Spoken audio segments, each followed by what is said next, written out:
കഴിഞ്ഞ ദിവസമായിരുന്നു കോൺഗ്രസിന്റെ രണ്ടാം ഘട്ട സ്ഥാനാർത്ഥി പട്ടിക പ്രഖ്യാപിച്ചത്. ഇതോടുകൂടി സംസ്ഥാനത്തെ ഒരു പൊതു ചിത്രം തെളിഞ്ഞു എന്ന് നമുക്ക് പറയാൻ സാധിക്കുന്നു. ഇനി ഒന്നോ രണ്ടോ മണ്ഡലങ്ങളിൽ മാത്രമാണ് അവിടെ CPIM-ന്റെ, പ്രത്യേകിച്ച് തിരുവനന്തപുരം ഉൾപ്പെടെ CPIM-ന്റെയും BJP-യുടെയും സ്ഥാനാർത്ഥികൾ ആര് എന്നത് വ്യക്തമായി കഴിഞ്ഞാൽ ത്രികോണ മത്സരം നടക്കുന്ന കേരളത്തിലെ പൊതു മത്സര ചിത്രം വ്യക്തമാവുകയാണ്. KPCC മുൻ അധ്യക്ഷൻ K. സുധാകരന് സീറ്റില്ല എന്നത് ഇന്നലെ രാത്രി ആ പട്ടിക ഏറെ വൈകിയാണ് ആ പട്ടിക പുറത്തു വന്നത്. ആ പട്ടിക പുറത്തു വന്നതോടെ വ്യക്തമായിരുന്നു. ഒരുപക്ഷെ രാഷ്ട്രീയ കേരളം ഇന്നലെ മുഴുവൻ കോൺഗ്രസിൽ കേന്ദ്രീകരിച്ചത് സുധാകരന് സീറ്റ് ഉണ്ടാകുമോ എന്നത് സംബന്ധിച്ച ആശങ്കയിലും സംശയത്തിലുമായിരുന്നു. അതോടൊപ്പം തന്നെ ഈ കണ്ണൂരിൽ സുധാകരന് പകരം അവിടെ TO മോഹനൻ ആണ് സ്ഥാനാർത്ഥിയായി രംഗത്തേക്ക് എത്തുന്നത്. പെരുമ്പാവൂരിൽ സിറ്റിംഗ് MLA ആയിട്ടുള്ള എൽദോസ് കുന്നപ്പള്ളിക്ക് സീറ്റ് നൽകിയില്ല. പകരം മനോജ് മൂത്തേടൻ ആണ് അവിടെ മത്സരിക്കുന്നത്. ഒപ്പം കൊച്ചിയിൽ നിന്ന് ഏറ്റവും അധികം ഉയർന്നു കേട്ട പേരുകളിൽ ഒന്നായിരുന്നു ദീപ്തി മേരി വർഗീസിൻ്റേത്. ദീപ്തി മേരി വർഗീസിനും ജോസഫ് വാഴയ്ക്കനും ഇത്തവണ സീറ്റ് നൽകിയിട്ടില്ല. KSUവിൻ്റെ സംസ്ഥാന അധ്യക്ഷൻ അലോഷ്യസ് സേവ്യർ ഈ മത്സര രംഗത്തുണ്ടാകും എന്ന് പൊതുവെ നിരീക്ഷിച്ചിരുന്നതാണ്. എന്നാൽ അലോഷ്യസിനും ഇത്തവണ സീറ്റ് നൽകിയിട്ടില്ല. ഇത്തരത്തിൽ സ്ഥാനാർത്ഥി പട്ടിക പുറത്തു വരുമ്പോൾ ഇവരിൽ ചിലരെങ്കിലും പരസ്യമായി തന്നെ അതൃപ്തി നേരത്തെ പ്രകടിപ്പിച്ചവരാണ്, സീറ്റിനു വേണ്ടി കൃത്യമായി സമ്മർദ്ദം ചെലുത്തിയവരാണ്.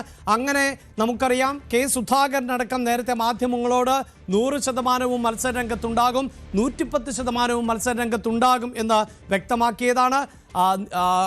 കേരളത്തിലേക്ക് പിണങ്ങിപ്പോന്ന ഒരു രാഷ്ട്രീയ സാഹചര്യം ഉണ്ടായിരുന്നു. അതിനുശേഷം സുധാകരൻ ഡൽഹിയിലേക്ക് എത്തുന്നു, ഹൈക്കമാൻഡ് ചർച്ച നടത്തുന്നു. അങ്ങനെ സുധാകരനെ അനുനയിപ്പിച്ചു. എൽദോസ് കുന്നപ്പള്ളിയും മത്സരരംഗത്തുണ്ടാകുമെന്ന് ഏതാണ്ട് ഉറപ്പിച്ചതായിരുന്നു. പക്ഷേ എൽദോസ് കുന്നപ്പള്ളിക്ക് മാത്രം, അതായത് ചില ആരോപണങ്ങളുടെ അടിസ്ഥാനത്തിൽ സീറ്റ് നൽകാതിരിക്കുന്നു എന്നുള്ള വിമർശനം ആണ് കുന്നപ്പള്ളി അനുഭാവികൾ അടക്കം ഉയർത്തിക്കൊണ്ടിരിക്കുന്നത്.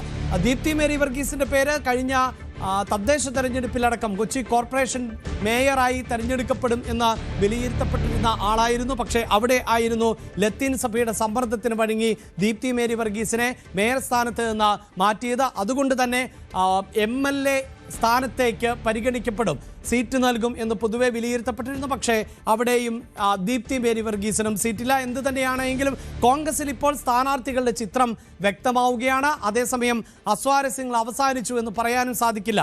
പൊളിറ്റിക്കൽ ഡെസ്കിൽ നിന്ന് TG സജിത്താണ് വാർത്തയുടെ വിശദാംശങ്ങളുമായി ചേരുന്നത്. സജിത്ത്, ഈ കോൺഗ്രസിൻ്റെ സ്ഥാനാർത്ഥി പട്ടിക വൈകുക എന്നത് ഒട്ടും പുതുമയുള്ള ഒന്നല്ല. ഇതിനു മുമ്പ് എപ്പോഴൊക്കെ സ്ഥാനാർത്ഥി പട്ടിക പ്രഖ്യാപിക്കാറുണ്ടോ അപ്പോഴെല്ലാം ഇതിങ്ങനെ അർദ്ധരാത്രി വരെ നീളുന്ന, പുലർച്ചെ വരെ നീളുന്ന ചർച്ചകൾ ഡൽഹിയിൽ നടക്കാറുണ്ട്. പക്ഷേ ഈ തെരഞ്ഞെടുപ്പ് അങ്ങനെയല്ലല്ലോ. പ്രത്യേകിച്ച് ഈ ഒന്നിടപെട്ട് അധികാരത്തിൽ വരിക എന്നത് മാറുകയും കേരളത്തിലെ ജനങ്ങൾ ഒരു മുന്നണിയെ തന്നെ തുടർച്ചയായി അധികാരത്തിലിരിക്കാൻ മടിയില്ലാത്തവരാണ് എന്ന് തെളിയിക്കുകയും ചെയ്ത പശ്ചാത്തലത്തിലാണ് കോൺഗ്രസിന് തിരിച്ചുവരവ് അനിവാര്യതയായി മാറിയത്. പക്ഷേ ആ ഘട്ടത്തിലും സ്ഥാനാർത്ഥി നിർണയത്തിൽ പാളിച്ചകളുണ്ടായി. ഇപ്പോഴിത് ആ സ്ഥാനാർത്ഥിത്വം പ്രഖ്യാപിച്ചിരിക്കുന്നു. പൊതുവിൽ ഈ സ്ഥാനാർത്ഥിത്വ പ്രഖ്യാപനവുമായി ബന്ധപ്പെട്ട് ഇപ്പോൾ കോൺഗ്രസിൻ്റെയും UDF-ൻ്റെയും ഒക്കെ ഒരു കണക്കുകൂട്ടലുകളും പ്രതീക്ഷകളും എങ്ങനെയാണ്? അഭിലാഷ് സൂചിപ്പിച്ചതാണ് അതിൻ്റെ പ്രധാനപ്പെട്ട കാര്യം. അതായത് കോൺഗ്രസിന് ഏറ്റവും അനുകൂല സാഹചര്യങ്ങളുള്ള ഒരു നിയമസഭാ തെരഞ്ഞെടുപ്പാണ്. 10 വർഷം സംസ്ഥാനത്ത് ഭരിച്ച ഒരു പാർട്ടിക്കെതിരെ സ്വാഭാവികമായി ഉയർന്നു വരാവുന്ന വികാരങ്ങൾ മുതലെടുത്തുകൊണ്ട് തെരഞ്ഞെടുപ്പിനെ നേരിടുക എന്ന തന്ത്രം പ്രയോഗിക്കാമായിരുന്നു. അതിനുമപ്പുറം മാസങ്ങൾക്ക് മുമ്പ് നടന്ന തദ്ദേശ തെരഞ്ഞെടുപ്പിലുണ്ടായ അനുകൂല സാഹചര്യങ്ങൾ പ്രയോജനപ്പെടുത്തായിരുന്നു. പക്ഷേ ഇതൊക്കെ ഉള്ളപ്പോഴും അനാവശ്യ തർക്കങ്ങളിലേക്ക് കോൺഗ്രസ് കടന്നു എന്നതാണ്. 2 പ്രശ്നങ്ങളാണുള്ളത്. ഒന്ന്, ഈ തർക്കങ്ങൾ മറികടക്കാൻ കഴിയുന്ന സമയപരിധിയും സാഹചര്യവും കോൺഗ്രസിന് ഉണ്ടാകുമോ എന്ന കാര്യമാണ്. മറ്റൊന്ന്, ഇപ്പോഴും തർക്കങ്ങൾ അവശേഷിക്കുന്നു എന്ന സാഹചര്യമാണ്. സുധാകരനായിരുന്നു വലിയ പ്രതിസന്ധി ഉണ്ടാക്കിയ സാഹചര്യം. പക്ഷേ സുധാകരൻ ഇന്നലത്തെ പ്രസ്താവനയോടുകൂടി അത് മറികടന്നു കഴിഞ്ഞു എന്നതാണ് കോൺഗ്രസ് നേതൃത്വം പ്രതീക്ഷിക്കുന്നത്. പക്ഷേ സുധാകരൻ ഇനിയും ചില ചോദ്യങ്ങളോടൊക്കെ അല്പം വൈകാരികമായ പ്രതികരണം നടത്തിയാൽ അതുണ്ടാക്കാവുന്ന ആശയക്കുഴപ്പം ചെറുതല്ല താനും. അതിനുമപ്പുറം സംസ്ഥാനത്തിൻ്റെ പല മേഖലകളിലും ചില പ്രശ്നങ്ങൾ ഉണ്ടായിട്ടുണ്ട്. അതിലൊന്ന്, എറണാകുളം ജില്ല കോൺഗ്രസിൻ്റെ വലിയ ശക്തി കേന്ദ്രമാണ്. അവിടെ അനാവശ്യമായ തർക്കങ്ങൾ 2 ഇടങ്ങളിൽ പ്രത്യേകിച്ചുണ്ട്. ഒന്ന്, പെരുമ്പാവൂര് ഇപ്പോഴും പ്രതിസന്ധി തുടരുകയാണ്.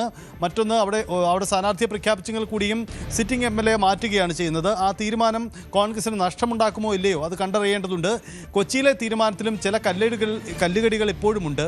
അവിടെ അവകാശവാദം ഉന്നയിച്ച ദീപ്തി മേരി വർഗീസ് പിൻവാങ്ങുകയും താൻ ഷിയാസിന് പിന്തുണ നൽകുന്നു എന്ന പ്രഖ്യാപനം ഉണ്ടാവുകയും ചെയ്തെങ്കിലും അവിടെ അവിടെ ആ മണ്ഡലത്തിൻ്റെ രാഷ്ട്രീയ സ്വഭാവത്തിൽ ലത്തീൻ സഭയ്ക്കും മറ്റും സ്വാധീനമുള്ള മണ്ഡലത്തിൽ അനുയോജ്യനായ ഒരു സ്ഥാനാർത്ഥിയാണോ കളത്തിലിറക്കിയെന്ന സംശയം കോൺഗ്രസ് കേന്ദ്രങ്ങൾക്കുണ്ട്. വൈപ്പിനിലെ ടോണി ചെമ്മണ്ണിയുടെ പ്ലേസ്മെൻറ്റിൽ സംബന്ധിച്ച ആശയക്കുഴപ്പമുണ്ട്. ഇങ്ങനെ എറണാകുളത്ത് തുടരുന്ന ആശയക്കുഴപ്പങ്ങളുണ്ട്. മറ്റ് മേഖലകളിലേക്ക് വരുന്നാലും ഈ പ്രതിസന്ധി തുടരുന്നു എന്ന അവസ്ഥയുണ്ട്. കോട്ടയം ജില്ല മധ്യകേരളത്തിൽ കോൺഗ്രസിന് വലിയ വിജയങ്ങൾ ഉണ്ടാകുമെന്ന് പ്രതീക്ഷിക്കുന്ന ഇടമാണ്.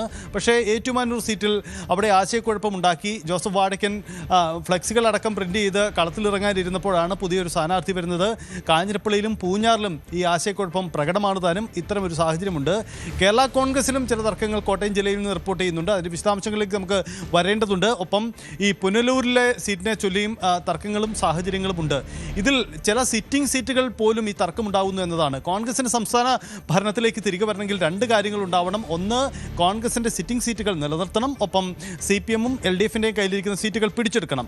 ഇതിൽ ചില സിറ്റിംഗ് സീറ്റുകൾ, ഉദാഹരണം പെരുമ്പാവൂർ പോലെയുള്ള സിറ്റിംഗ് സീറ്റുകൾ പോലും നഷ്ടപ്പെടുമോ എന്ന സാഹചര്യം ഉണ്ടാക്കുമോ ഇപ്പോഴത്തെ ചർച്ചകൾ എന്ന ആശങ്ക ഉയരുന്നുണ്ട്. അതിനും അപ്പുറമാണ് കൂടുതൽ മികച്ച സ്ഥാനാർത്ഥിയെ കളത്തിലിറക്കിക്കൊണ്ട് കൂടുതൽ നല്ല പ്രചരണ തന്ത്രത്തിലൂടെ വേണം സീറ്റുകൾ പിടിച്ചെടുക്കാൻ, LDF-ൻ്റെ സീറ്റുകൾ പിടിച്ചെടുക്കാൻ. അതിന് കഴിയുന്ന ഒരു സാഹചര്യം ഉണ്ടായോ എന്ന കാര്യം കൂടി പരിശോധിക്കണം കോൺഗ്രസിന് മുന്നിൽ എന്നതാണ് ഇപ്പോഴത്തെ അവസ്ഥ. ഒരു കാര്യം കൂടിയുണ്ട്. ഈ കോൺഗ്രസിൻ്റെ പൊതുവായ പട്ടിക സംബന്ധിച്ച മറ്റ് ചില തർക്കങ്ങൾ കൂടി ഇപ്പോൾ ഉയർന്നു വരുന്നുണ്ട്. വേറൊന്നുമല്ലത്, കേരളത്തിൽ പൊതുവിൽ ഈ ഗ്രൂപ്പ് വീതം വെപ്പിൽ AI വീതം വെപ്പുകളിലെ പ്രകടനമൊന്നുമല്ല ഇത്തവണ ഉണ്ടായത്. മറിച്ച് ചില നേതാക്കളുടെ വലിയ സ്വാധീനം ഉണ്ടായിട്ടുണ്ട്. ആ കണക്കെടുക്കുമ്പോൾ KC വേണുഗോപാലിന് കൂടുതൽ സ്വാധീനമുള്ള ഒരു സ്ഥാനാർത്ഥി പ്രഖ്യാപനമാണ് ഉണ്ടായിരിക്കുന്നത്. അത് സ്വാഭാവികമായും ഇനി ഭരണം കിട്ടിയാൽ പോലും വലിയ തർക്കങ്ങൾക്ക് ഇടവെക്കുന്ന സാഹചര്യം ഉണ്ടാക്കുമോ എന്ന ആശങ്ക കൂടി ഉണ്ടാവും.